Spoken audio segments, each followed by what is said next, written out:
Sumentro sa pagkakaisa, kapayapaan at kaligtasan ng buong mundo ang panalangin ng mga kapatid na Muslim sa Baguio City sa pagtatapos ng Ramadan. Yan ang ulat ni Bridget Marcasi Pangusfian ng PTV Caldeliera. Allahu Akbar. Allahu Akbar. Alas 6 ng umaga nagsimulang magtipon-tipon ang mga kapatid na Muslim sa Baguio City upang ipagdiwang at magsagawa ng espesyal na Eid prayer sa Melvin Jones Grandstand matapos ang 30 araw ng pag-aayuno, panalangin at pagninilay. Nasilayan ang Moon Crescent na mahalagang pagpapasya sa pagdiriwang ng Idil-Fitr bilang sinyales sa simula ng bagong buwan o buwan ng Shawwal, ang ika-10 buwan sa Islamic lunar calendar. Pinaalala dito ang kahalagahan ng fasting bilang pang-apat na haligi ng Islam. Kapayapaan po ang pinakasentro ng aming pinapanalangin sa dakilang Panginoon. Kapayapaan sa buong mundo, kaginhawahan, mawala yung mga sigalot ng nasa pagit-pagitan ng mga tao.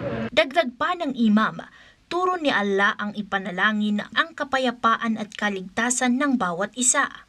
Hinikayat niya ang publiko na sabay-sabay ipanalangin ang pagkakaisa, kapayapaan at kaligtasan hindi lamang ng bansa kundi buong mundo, lalo na sa ngayong may kinakaharap na krisis sa Middle East. Mainam ng turo ni Allah subhanahu wa ta'ala na ayon sa Holy Quran ay ang pag ikaw ay may sinave na isang tao ay para mo na ring sinave ang isang katauhan. So ganong kahalaga ang turo ng Islam sa mga Muslim na kailangan pangalagahan ng bawat buhay.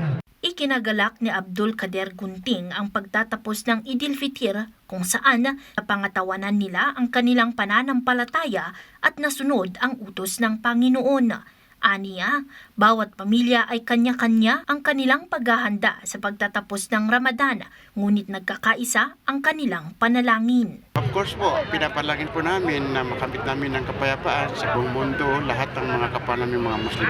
Ang isang aming hangad na magkakaisa po yung Muslim at saka Christian po, lalo po sa ating government. Kapayapaan, pagkakaunawaan at pagkakaisa sa komunidad ng Kristiyano at Muslim naman ang mensahe ng pagkakaisa ng mga lokal na opisyal ng lungsod sa pagdiriwang ng Idil-Fitr. Bridget Marcasi Pangusfian para sa Pambansang TV sa Bagong Pilipinas.